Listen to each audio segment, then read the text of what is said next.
പരിശുദ്ധമായ ഖുർആനിലൂടെ അല്ലാഹു ഓർമ്മപ്പെടുത്തുകയാണ്. 50,000 സംവത്സരങ്ങളാണ്, 50,000 വർഷമാണ്, 50,000 കൊല്ലമാണ്. കത്തിച്ചൊലിക്കുന്ന സൂര്യനെ തലയ്ക്ക് മീതെ കൊണ്ടുവന്ന് നിർത്തി കത്തിയാളുന്ന നരകത്തെ മുന്നിൽ നിർത്തിക്കൊണ്ട് പടച്ച റബ്ബ് വിചാരണ ചെയ്യുന്നതായ മഹ്ശറയിലെ ഒരു ദിവസമെന്ന് പറയുന്നതെന്ന് വിശുദ്ധമായ ഖുർആൻ. അല്ലാഹുവിന്റെ റസൂൽ പറയുകയാണ്, യദ്ഖുലു ഫഖറാഉൽ മുസ്ലിമീൻ, മണ്ണൻകുഴിയിലുള്ളതാകുന്ന സഹോദര സഹോദരിമാരെ, വന്നു ചേർന്നിട്ടുള്ള പ്രിയപ്പെട്ട ഉമ്മബംഗന്മാരെ, പഠിച്ചു വെക്കണേ, പഠിച്ചു വെക്കണേ. പാവപ്പെട്ടതാകുന്ന ജനകോടികൾ മുഴുവനും സ്വർഗത്തിലേക്ക് കടന്ന് അര ദിവസം കൂടി കഴിഞ്ഞിട്ടേ പണക്കാര് സ്വർഗത്തിലേക്ക് പ്രവേശിക്കൂ. അഥവാ 25,000 കൊല്ലമെങ്കിലും എടുക്കുമെന്ന് നബിയുനാ റസൂലുള്ളാഹി. 30, 40, 50, 60, 70 ഈ കൊല്ലം ഈ ദുനിയാവിൽ ജീവിച്ചതിന്റെ പേരിൽ, ഈ ദുനിയാവിൽ നീ സമ്പത്ത് ഒരുമിച്ച് കൂട്ടിയതിന്റെ പേരിൽ പാവപ്പെട്ടവന്റെ കണ്ണീരപ്പാതെ, നിരാലംബര കവലംബമാകാതെ, നിരാശ്രയർക്ക് ആശ്രയത്വം കൊടുക്കാതെ, ഔലിയാക്കൾ ആദരിക്കാതെ, അമ്പിയാക്കൾ അനാദരിച്ചുകൊണ്ട് നടന്നവനല്ലയോ, മഹത്തുക്കൾ അനാദരിച്ചുകൊണ്ട് സമ്പത്ത് ഹറാമായ മേഖലകളിലേക്ക് ചെലവഴിച്ചവരല്ലയോ. വാട്സാപ്പിലൂടെ, ഫേസ്ബുക്കിലൂടെ, ഇൻസ്റ്റഗ്രാമിലൂടെ എന്ന് വേണ്ട, നിനക്ക് പറ്റുന്ന സോഷ്യൽ മീഡിയയിലൂടെയും അല്ലാതെയും മഹത്തുക്കളെ കുറിച്ച് മോശമാകുന്ന രീതിയിൽ സമ്പത്ത് ചെലവഴിച്ച് നടന്നവനല്ലയോ. പടച്ച റബ്ബിന്റെ മാർഗത്തിലല്ലാതെ ഹറാമായ തലത്തിലേക്ക് സമ്പത്ത് ചെലവഴിച്ചവനല്ലയോ.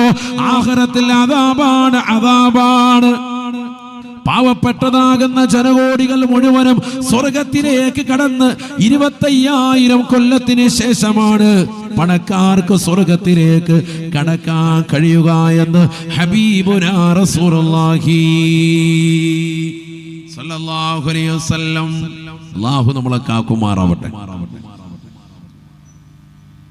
അപ്പൊ പണമുണ്ടായാൽ തീർച്ചയായിട്ടും അദാബാണ്. പണം കൂടി വന്നാൽ വലിയ വിഷയമാണ്. ദുനിയാവിനോടുള്ള അമിതമായ മോഹവും താല്പര്യവും ഉണ്ടായാൽ അത് നമ്മുടെ ആഖിറത്തിൽ ഹിസാബ് കനക്കാൻ കാരണമായി തീരും.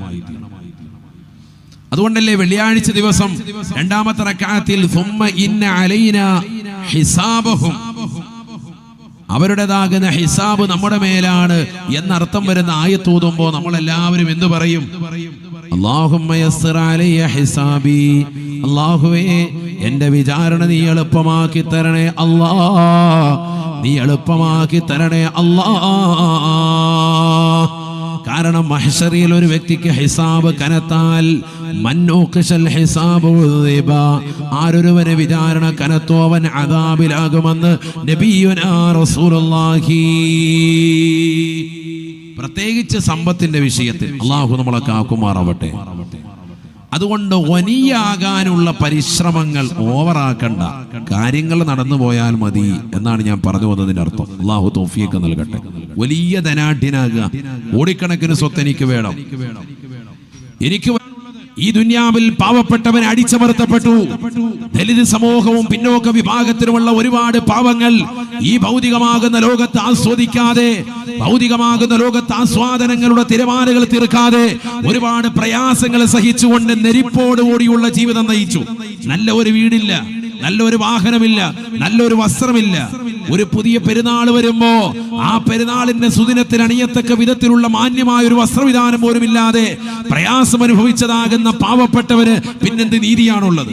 അതുകൊണ്ട് നീതിമാനാകുന്ന പടച്ച റബ്ബ് പണക്കാരുടെ മുഴുവൻ വിചാരണ കഴിഞ്ഞിട്ടേ മഹ്ശറയിൽ പാവപ്പെട്ടവന്റെ വിചാരണ കഴിഞ്ഞിട്ടേ പണക്കാരിലേക്ക് അല്ലാഹു തിരിയുകയുള്ളൂ. അത് കഴിഞ്ഞിട്ട് അവന്റെ വിചാരണയുള്ളൂ.